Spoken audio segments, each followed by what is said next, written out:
RRB, l'invité du matin.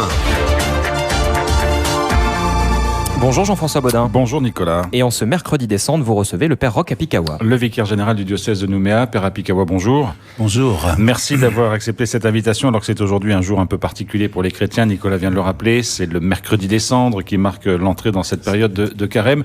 C'est une journée où on est appelé un peu à se centrer sur soi-même. Se décentrer plutôt de soi-même pour laisser plus de place à Dieu, et ce, dans une quarantaine, parce que c'est cela le carême, 40 jours. Alors là, par contre, c'est pas pour lutter contre une maladie qu'on se met en quarantaine. Non, c'est tout à fait le contraire. C'est pour se soigner plutôt des maux qui nous accablent de bien des manières, et se tourner vers le Christ, car c'est lui qui est la médication quant à ces maux-là.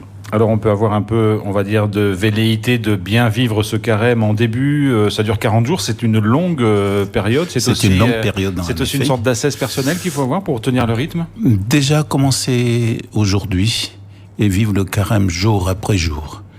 Parce que si l'on considère les 40 jours, je crois que le découragement vient déjà quand on considère le temps qui est long.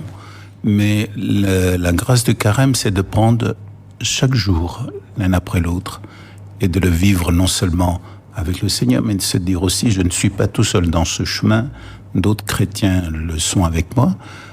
L'exemple de ce qui s'est vécu ce matin, il était 6 heures du matin, et la cathédrale était full pleine. Pour la messe des cendres. Pour la messe des cendres. On sait, Père Apikawa, que dans l'Église catholique, notamment, cette période de carême s'accompagne d'un certain nombre de signes, de gestes, d'interdictions. Comment faut-il les prendre, toutes ces règles ? Alors, ces règles, il faut regarder la finalité. La finalité, c'est Dieu qui se fait proche, qui est toujours proche des siens. Et ces règles nous aident à entrer dans cette proximité. Et ce Dieu qui n'est pas toujours visible, qui n'est pas visible, est présent au travers de nos frères et sœurs dans le besoin.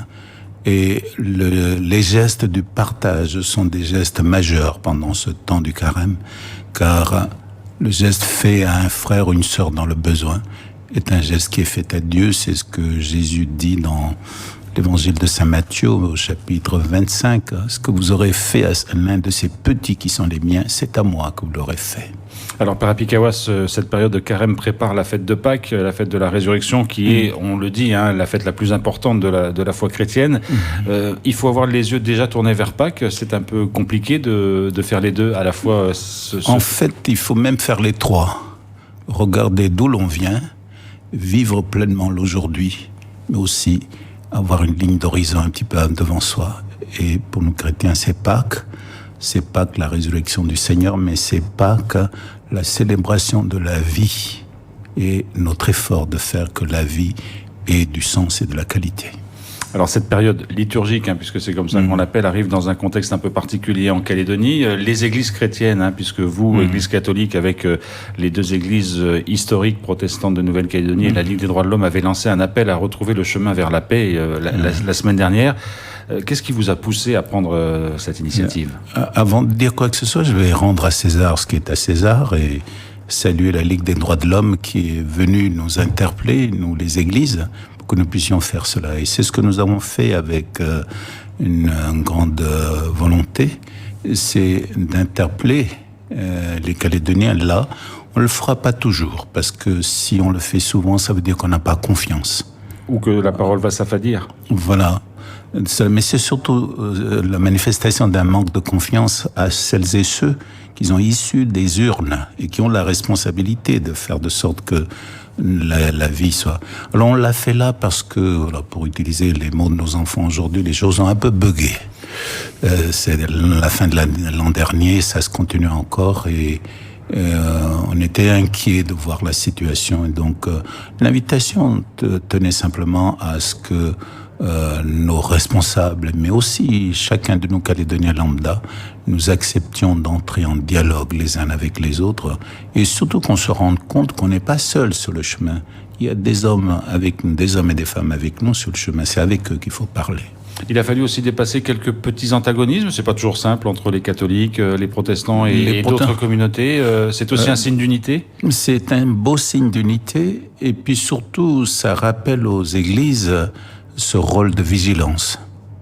Quel que soit le nom de l'église, nous devons être dans cette vigilance pour pouvoir aussi aider celles et ceux qui sont avec nous dans ces églises à poser des actes de responsabilité là où ils se trouvent, car la foi chrétienne ne doit pas être confinée aux églises et aux temples, mais être vécue dans le monde tel qu'il est là aujourd'hui. Ce qui veut dire que les chrétiens, quelle que soit leur église, ont aussi le droit d'avoir des idées, des opinions politiques. C'est dans la manière de vivre ça qu'il faut être vigilant. En fait, il faut qu'ils aient leurs idées et tout cela, avec le souci qu'il y a quelqu'un d'autre en face de moi. Et de faire ce que nos frères juifs nous disent dans leur sagesse, c'est de chaque fois tourner cette fois notre langue dans notre bouche avant de dire quoi que ce soit. Parce qu'il y a quelqu'un d'autre. Et dire, comme saint Paul dit, si on doit dire une parole, il faut dire une parole qui construit. Si c'est une parole qui va détruire, il vaut mieux se taire. Père Apikawa, dans cet appel que vous avez lancé, appel aux partis politiques, aux autorités coutumières, aux syndicats, à la jeunesse, vous avez évoqué la question des réseaux sociaux. C'est aujourd'hui un lieu de problème pour vous? C'est non seulement pour nos églises, mais pour tout un chacun. L'un des aspects de ce problème, c'est autant chacun dans la démocratie a le droit de s'exprimer, mais il faut qu'il assume pleinement ce qu'il a dit. Et que ces noms composés ou ces pseudonymes ne sont pas très signes de responsabilité. Quand chacun dit quelque chose et on a le droit d'avoir des sentiments forts, de les exprimer, mais la règle en communauté, c'est de se dire que j'émets une opinion, mais celui qui est en face de moi a le droit d'en avoir une aussi. Et la cacophonie qu'on entend au travers de tous ces réseaux sociaux dénote plutôt une qualité négative de nous autres qui vivons en Calédonie. Mais je suis sûr que nous ne sommes pas que cela, nous sommes même mieux que cela. Mais quand vous dites cacophonie, vous avez bien conscience que le terme est très léger, on va dire, parce que c'est souvent des choses... parce que les choses se sont dites avec une certaine lourdeur et gravité, et pourtant il faut en appeler chacun à la responsabilité. Oui, Père Apikawa, vous êtes un homme de foi. Est-ce qu'il vous arrive de temps en temps, non pas d'être désespéré, mais de dire, mais bon sang, pourquoi on en est là, pourquoi les choses n'avancent pas? Je fais partie du commun des mortels. J'ai mes pourquoi, j'ai mes comment, mais je reste confiant, non seulement aux Calédoniens parce que c'est ce qu'on est né par ici, mais à tout être humain, quel qu'il soit. Je garde l'image d'un jeune pasteur en Suisse qui dit: regardez la boue de l'ornière, même le soleil peut encore briller dans cette boue. Donc il faut rester plein d'espérance. Plein d'espérance. Et cette période de carême est aussi l'occasion de vivre cette espérance. C'est non seulement le carême, mais si possible chaque jour de notre vie. Car le carême est un temps qui nous rappelle d'autres dimensions de notre existence d'hommes et de femmes. C'est qu'en tout temps, il faut vivre de cette espérance, parce que quand on n'a plus l'espérance en nous, on rejoint nos amis à quatre pattes. Père Apikawa, merci beaucoup d'avoir été avec nous ce matin. Merci.